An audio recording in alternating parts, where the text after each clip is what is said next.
Estábamos acá. Dijimos que vamos a pedirle a la familia o a los amigos o acompañantes que se retiren y vamos a asumir roles. Esto no significa que alguien nos diga, vos hacé tal cosa, vos hacé tal otra, vos hacé tal otra. Cuando hacemos RCP hay un orden que lo da el protocolo, que muchos ya lo han escuchado, que es el CABD. Y en ese orden se debe iniciar las maniobras, ¿no? Entonces, si lo primero que tengo que reanudar es la circulación y el primero que llegué fui yo, ¿no? El primero que está junto al paciente soy yo, voy a ser yo el que voy a tratar de reanudar la circulación. ¿Mm? Después, en unos minutos, cuando yo me canse, cuando mis masajes no sean tan efectivos, va a venir otro y me va a reemplazar. Pero así se asumen los roles. No es que, bueno, tiremos la moneda a quién le toca esto o a quién le toca el otro. No. Es una situación totalmente aleatoria. Por ahí yo encontré a la persona en paro cardiorrespiratorio, le aviso a mis compañeros y voy a buscar el carro. Mientras yo traigo el carro, llegó alguien primero y asumió el rol de empezar a hacer el masaje.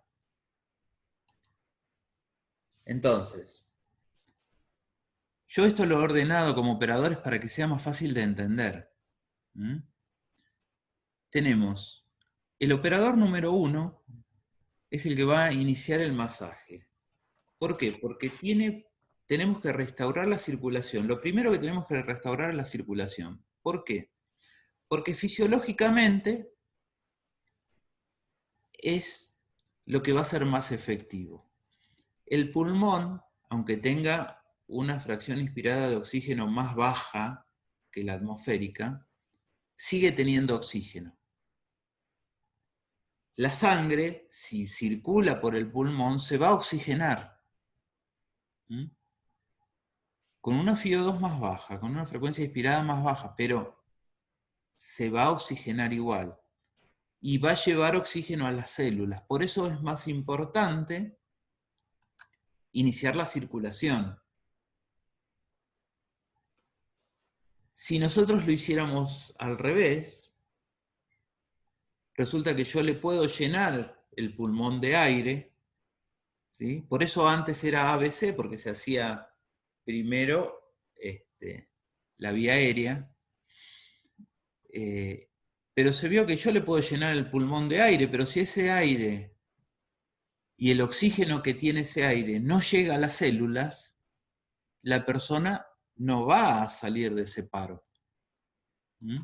Entonces, esa es la explicación por la cual uno tiene que entender por qué empiezo a hacer masaje primero. Por esto. Porque si yo le hago masaje, el corazón bombea y la sangre va a llevar oxígeno a las células, ¿no? Y saben que el tiempo digamos, el tiempo de sobrevida de algunas células, como las cerebrales, es muy corto. ¿Mm? El tiempo de sobrevida sin oxígeno estamos hablando, ¿no? Es sumamente corto y un daño a nivel de las células cerebrales implica una disfuncionalidad posterior para la persona. ¿Mm? Significa secuelas en su vida si sale del paro. Entonces, por eso es necesario reiniciar la circulación lo antes posible. Se van a hacer ciclos de 30 compresiones durante 2 minutos. Fíjense, 5 compresiones 5 ciclos de 30 compresiones en 10 minutos, eso nos da una frecuencia cardíaca un poquito superior a la máxima normal. ¿Mm? ¿Y por qué un poquito superior? ¿Por qué tiene que ser un poquito superior? Porque no es tan efectiva como el bombeo normal del corazón. Entonces tenemos que tratar de que sea lo más efectiva posible. En segundo paso vamos a trabajar en la vía aérea, operador número 2. Lo primero que tenemos que hacer es que la vía aérea esté permeable, ¿no? ¿Qué significa que esté permeable? Que pueda pasar el aire, que esté limpia. La vía aérea puede tener secreciones, como yo les decía. En esta época del año muchas personas están resfriadas, y las secreciones ocluyen la vía aérea. Otra cosa que ocluye la vía aérea puede ser comida, cuerpos extraños, dentaduras, lo que sea, hay que retirarlo. Para hacerlo, el paciente, para que le hagamos masaje, ¿sí? El masaje cardíaco, tiene que estar colocado en decúbito dorsal, apoyado sobre una superficie rígida. Las camas de internación deben ser rígidas. Si no lo fuesen, si fuesen esas camas viejas de flejes, tiene que haber alguna madera, algún dispositivo que uno pueda poner en la cama para hacerla rígida, que no se hunda, ¿no? Las camas de flejes, ustedes saben que se hundían en el medio, se hunden en realidad. Entonces, para esas camas se puede poner una tabla debajo del colchón. No es que vamos a poner el paciente en el piso. No vamos a recostar al paciente en el piso, no, vamos a trabajar con el paciente sobre la cama. Fíjense, ustedes ahí pueden ya establecer las diferencias entre RCP básico y RCP avanzado. RCP básico, acostamos al paciente en el piso, es lo primero que le dicen. RCP avanzado, lo tenemos en una unidad o lo ponemos en una unidad. Puede ser una camilla de transporte, puede ser una camilla de un consultorio, puede ser una cama de internación. En todos los casos, las camillas y las camas nuevas tienen la particularidad de que son rígidas, que tienen por ahí un colchón flexible, ¿no? Para darle comodidad al paciente, pero la base es rígida. Entonces permite realizar el masaje. Como el paciente está en decúbito dorsal, solo tenemos que hiperextender la cabeza del paciente para poder visualizar la vía aérea, que esté limpia, que permita la entrada de aire, porque si no, no importa lo que hagamos, no va a entrar el aire. Acá yo les puse un dibujo que es básico, porque no se encuentran fotos o dibujos de RCP avanzada. Esa es la posición que tenemos que tener para hacer masaje. Imagínense debajo del paciente el colchón. Esta enfermera podría estar arrodillada en la cama, ¿sí? En general, las enfermeras que son más peticitas o las personas que son muy peticitas suelen hacer esto, se arrodillan en la cama del paciente y les permite hacer el masaje así, con los brazos rectos, extendidos, ¿sí? Dejando caer, haciendo la compresión con el peso de su torso. El masaje se hace así, dejando caer el peso del torso sobre el tórax del paciente. De esa forma se va a lograr la compresión. ¿Ves? Acá está dibujada la compresión, el corazón comprimido, el corazón relajado. Acá bombea, acá se vuelve a llenar.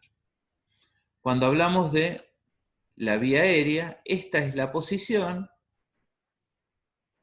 de hiperextensión.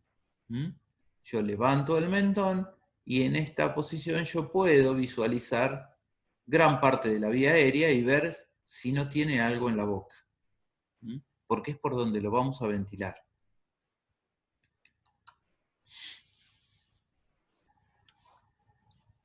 Vamos a tomar la bolsa de Ambú, la bolsa autoinflable.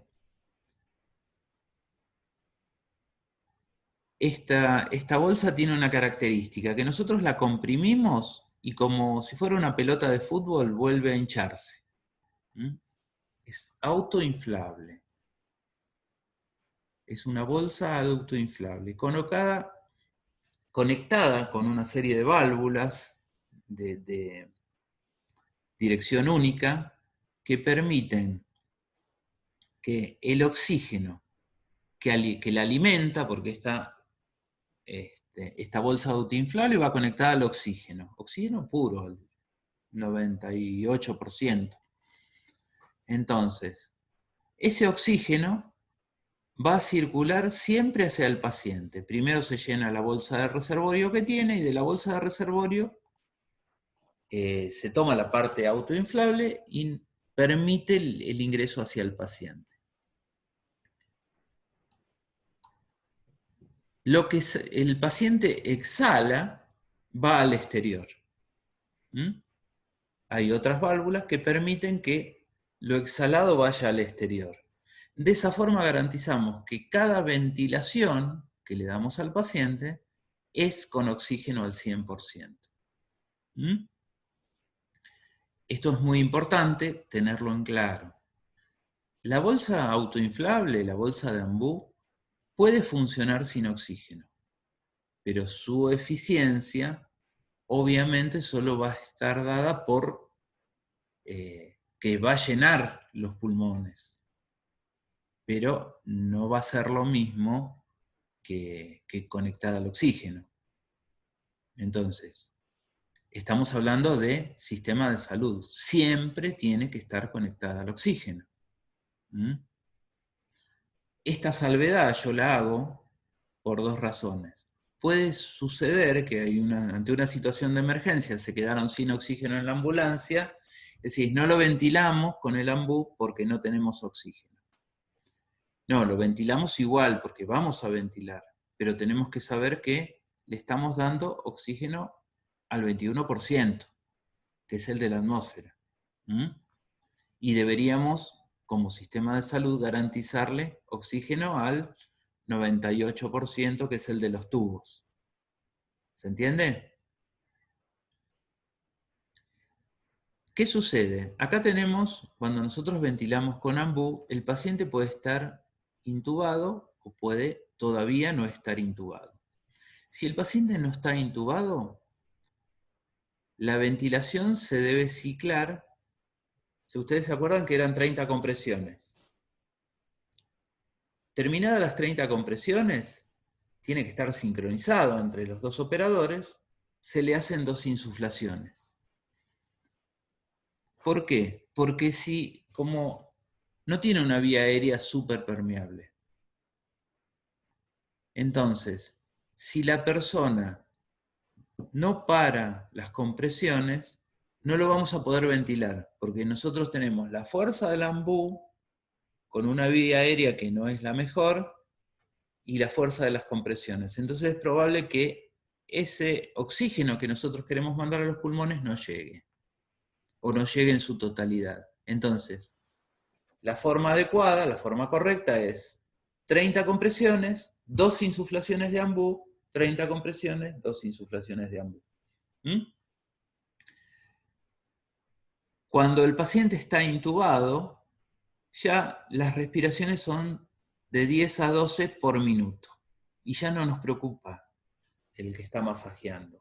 Solo le garantizamos las 12 respiraciones por minuto. ¿Qué cuánto sería? Una cada 5 segundos. Para que ustedes también manejen los números en la cabeza, se tienen que dar cuenta. Es decir, yo insuflo, cuento hasta 5, influyo de vuelta, cuento hasta 5, ¿sí? 1001, 1002, 1003, 1004, 1005, y así. Entonces, yo sé que cada 5 segundos lo estoy ventilando. Si no, tendré que esperar las 30 compresiones si el paciente no está intubado. ¿Se entiende? Sí. Bien. Profe, con las orofaringeas, con las máscaras orofaringeas, ¿se toma como intubado o como Es como si intubado. fuera... Con la máscara orofaringea es como si el paciente estuviera intubado. De hecho, a pesar Como de por que ahí no se la usa intubación, mucho, a pesar de que no se usa mucho, la máscara orofaringea tiene muchísimas ventajas, como la facilidad de colocación, ¿no? Es menos agresivo para el paciente, y la podemos colocar nosotros, por ejemplo, que la intubación no podemos, legalmente no podemos.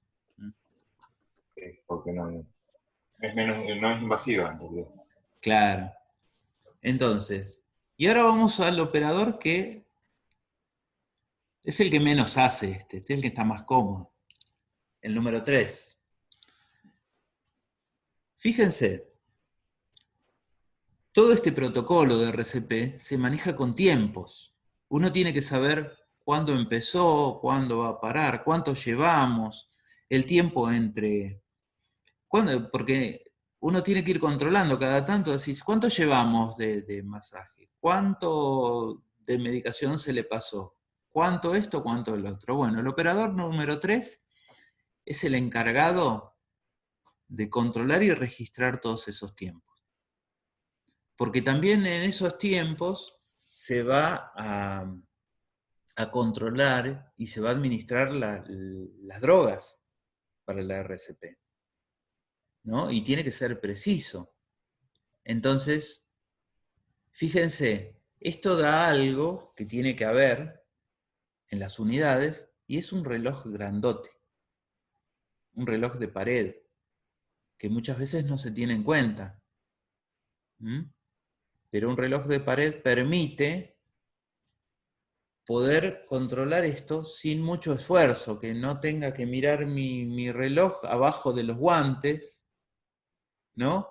O colocarme mal el guante para que el reloj quede destapado.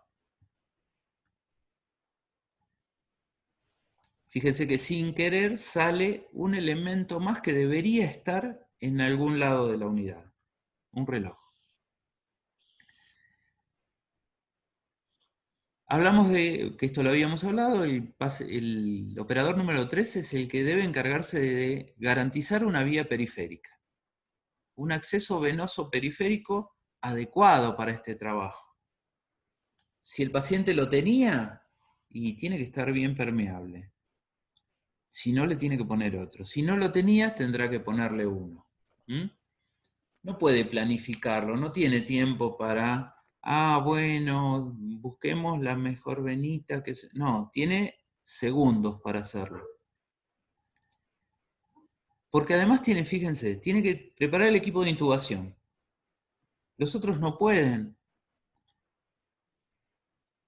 Hay uno que está bolseando y hay uno que está masajeando. Y hay que tener el equipo de intubación y la aspiración listos y preparados para intubar. Porque en algún momento el paciente va a ser intubado. Entonces hay que tenerlo listo. ¿Quién lo prepara? El operador número 3. Debe preparar el desfibrilador. Debe conectar el monitor también. ¿Sí? Hay monitores que funcionan afuera del desfibrilador. Hay monitores desfibriladores, ¿no? Cada unidad, cada equipo de salud tendrá el suyo, ¿no? Y algunos tendrán solo el desfibrilador y tendrán que usarlo como monitor también. Eso depende de cada servicio. Pero, ¿quién se va a encargar de esto? Operador número 3.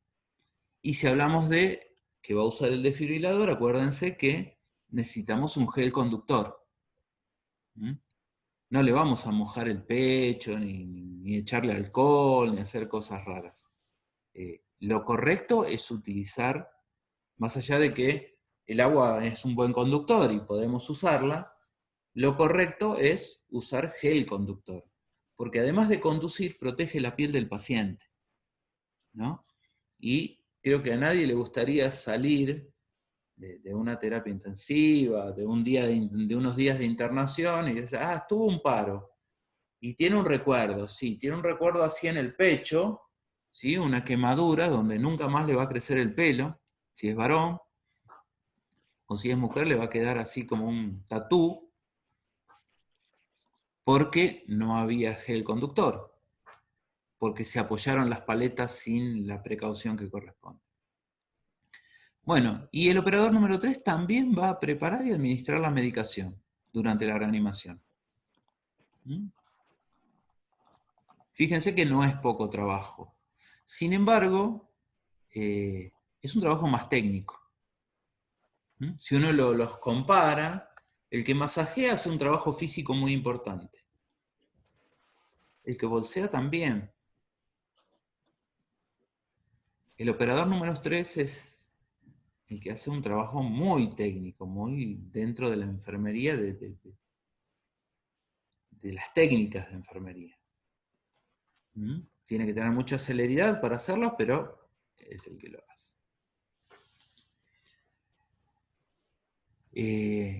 El paro cardiorrespiratorio, nos tenemos que acordar que es una situación de emergencia. ¿Qué significa que una situación sea de emergencia? Que está en riesgo la Corre vida. riesgo la vida. En ¿Sí? riesgo de vida. En este caso, ha excedido el riesgo de vida. La persona está muerta. Tener un paro cardiorrespiratorio significa que me morí. ¿Mm? Técnicamente estoy muerto.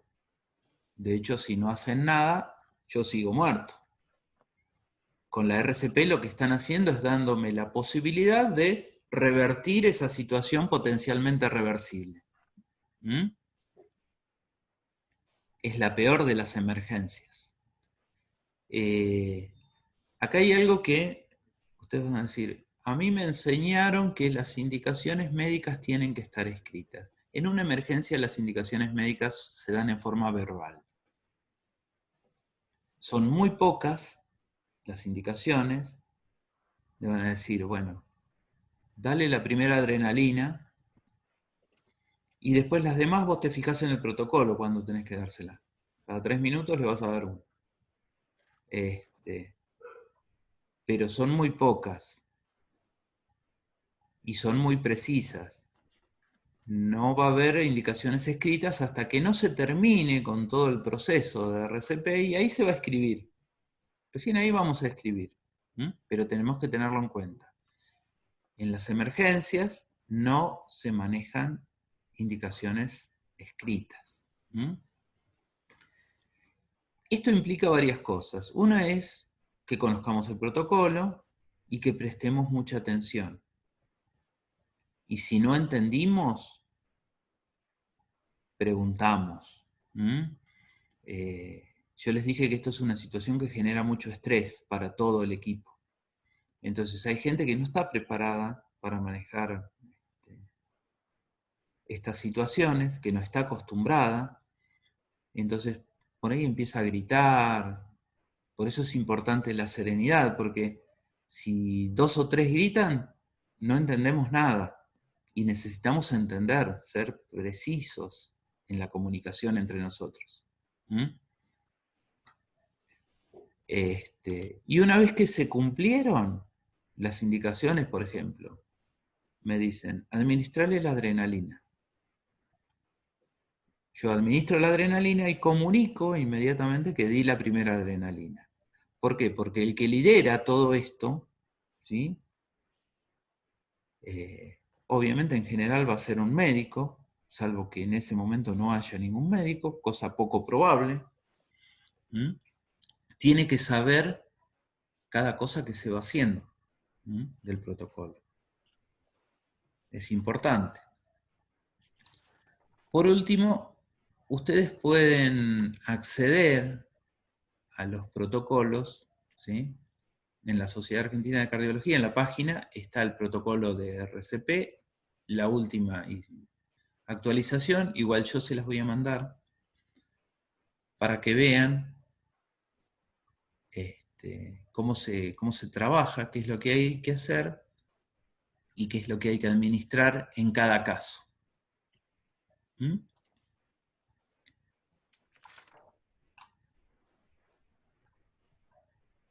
Acá están los 2 protocolos de paro, ¿sí? Si hay asistolia, el protocolo de asistolia. No es lo mismo si hay asistolia o si no lo hay. El otro día lo habíamos hablado. Si hay asistolia, ¿cuándo desfibrilamos? Cuando hay un ritmo desfibrilable. Si hay asistolia, significa que no hay ritmo. Chau. Tenemos que buscar otra cosa.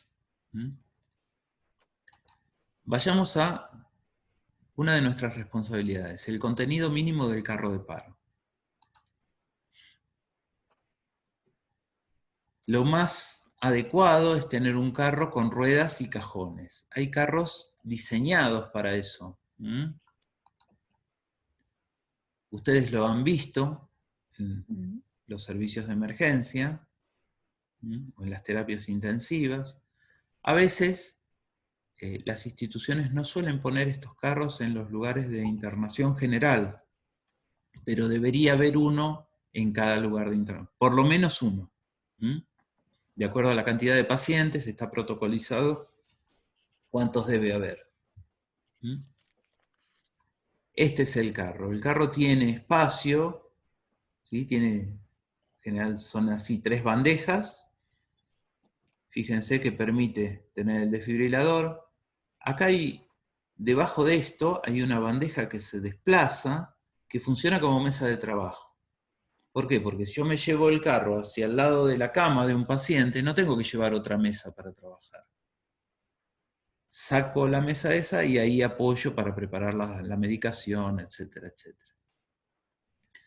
Un lugar para ampollas, un lugar para elementos generales y un espacio más grande donde irían los sueros y todo.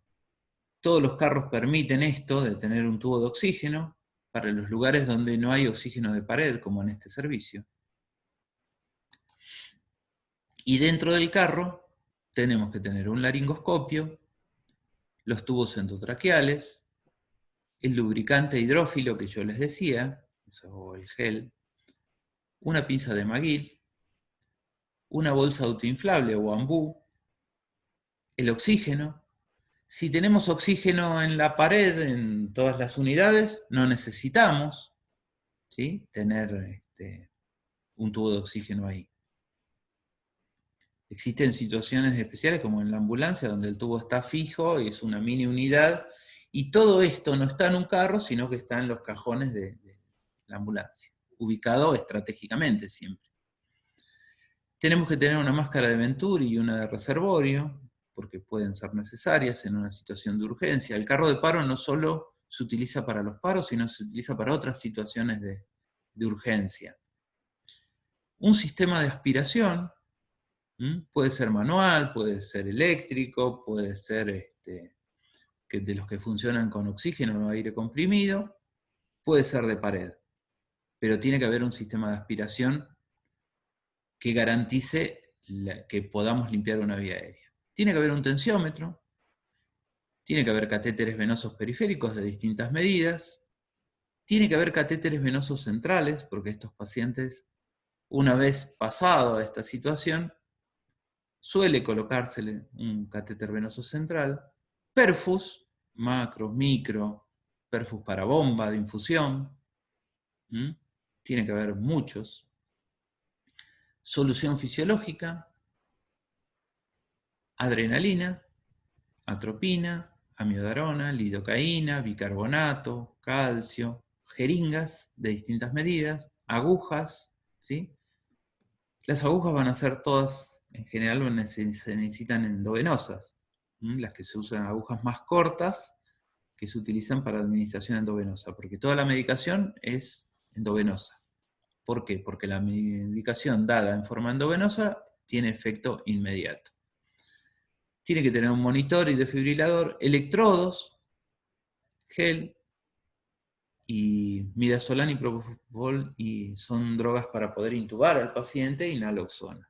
Esto sería más o menos lo que tiene que tener un carro.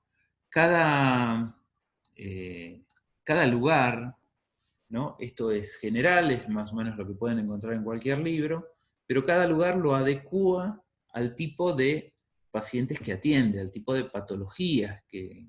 Entonces, si yo tengo una incidencia de pacientes, por ejemplo, convulsivos, también puedo llegar a incluir algún tipo de medicación para esos pacientes. Si yo tengo alta incidencia de pacientes con problemas respiratorios severos, como sería crisis asmáticas, EPOC, también podría tener para esos. Entonces, esto es general, pero en cada lugar lo van a adecuar al tipo de pacientes que atienden. Ustedes acuérdense, nuestra atención se tiene que adecuar a quienes la necesitan, no a nosotros, no a lo que yo quiero, sino a lo que ellos necesitan. Siempre se apunta así, se mira así. A ver, nuestros pacientes, ¿qué tienen? Y yo tengo un montón de pacientes que vienen con hemorragia digestiva. Bueno, ¿qué necesitamos para esos pacientes cuando vienen con una hemorragia digestiva severa? Necesitamos esto. Bueno, tengamos esto. Les digo porque pueden encontrar diferencias. Esto es lo que yo le decía, el laringoscopio. El laringoscopio es una linterna, este es el cuerpo, ¿sí? Que funciona como mango además. Acá adentro tiene las pilas, y acá, o en la punta, tiene ¿cómo se llama? La lamparita. ¿Sí? En este caso es un laringoscopio de fibra óptica. Significa que la lámpara está acá y la fibra óptica lleva la luz por la rama. Las ramas, ¿sí?, que son estas, son las que se utilizan para abrir la vía aérea, y este es un laringoscopio de adultos, ustedes están viendo adultos y ancianos. Para adultos son 3 ramas que se utilizan, de distintos largos, para poder abordar toda la gama de adultos que hay. Hay laringoscopios pediátricos, hay laringoscopios de neonatos, y de pediátricos hay para distintas medidas de chicos. A partir de los 5 años más o menos ya se puede intubar un chico con un laringo de adulto, si es un chico de contextura grande. Pero esto sería el laringo. Fíjense que está en una cajita que lo protege, siempre están en una cajita o en un envase protector. Antes venían con una funda como las que vienen los tensiómetros, pero hace mucho tiempo que empezaron a venir en cajas más rígidas. ¿Por qué? Porque esto lo protege. Profe, ¿puedo hacer una consulta? Sí. He visto en algunos laringoscopios que vienen curvos y rectos, las ramas, ¿no? Las ramas rectas son en general para los pediátricos, para los pacientes pediátricos. Ah, genial. Esta es la diferencia entonces, digamos. Las ramas curvas, no sabía cuál. Claro, porque la vía aérea de los pacientes pediátricos es distinta. Después, otra cosa que tenemos son los tubos endotraqueales. Los tubos endotraqueales, como ven, es un tubo que tiene, en el caso de los adultos, tiene en la punta un balón que se insufla con aire para sellar, no es para que se fije a la tráquea, sino que sella. ¿Por qué? Porque esto va dentro de la tráquea, ¿sí? Entonces, si esto no estuviese sellado dentro de la tráquea, perdería aire por acá. ¿Se entiende? Por peritubo. Entonces, es necesario que se selle. Por eso tiene un balón. Ese balón solo es para sellar, o sea, que la presión que tiene que hacer a la tráquea es la mínima indispensable, nunca de más, nunca meterle para que haga presión. No, es para sellar nada más, para que no se pierda el aire, porque si no lesiona la tráquea, y la tráquea es algo muy delicado. Las medidas para adultos van de 7 o 7,5, que es la medida, hasta 9. Después vamos a ver más adelante en una clase las medidas utilizadas en enfermería, que también es un tema. Esta es la pinza de McGill. Es una pinza que se utiliza para sacar cuerpo extraño de la vía aérea. No metemos los deditos así, ¿no? Y bueno, no, metele, a ver. No hay nadie, se fueron todos. No, profe, acá estamos. Estamos. Ah, están ahí. Bueno, Luz, que tenés las uñas largas, vos sacale los dientes. No, sacamos la pinza y lo sacamos con la pinza. ¿Sí? Porque siempre implica un riesgo colocar los dedos dentro de la boca de un paciente. Más en la actualidad con el tipo de enfermedades que tenemos. Bueno, esta es la bolsa de ambú. Fíjense que tiene una máscara que se coloca sobre la cara del paciente, cubre nariz y boca. Esta parte es la bolsa autoinflable, quiere decir que yo la aprieto y cuando la suelto se vuelve a llenar de aire. Esta es la bolsa de reservorio, que es la que recibe el oxígeno que viene del suministro, sea tubo, pared, lo que sea, llena acá y de acá circula hacia aquí. Esto tiene, el oxígeno solo puede ir para acá y el aire exhalado por el paciente sale hacia acá. En 1 minuto se termina. Da muy poquito. Es cruel el tiempo. Acá tenemos un sistema de aspiración de pared, ¿sí? Con un doble vaso que hace trampa. Lo aspirado cae en el primer vaso y en caso de que se llene este, pasa un poco al segundo vaso. ¿Qué objetivo tiene esto? Que las secreciones, los fluidos, no lleguen nunca acá, al sistema de aspiración, porque si las secreciones llegan acá, no tenemos formas de limpiarla, se secan y tapan todo, además de contaminarlo. Todos los sistemas de aspiración deberían tener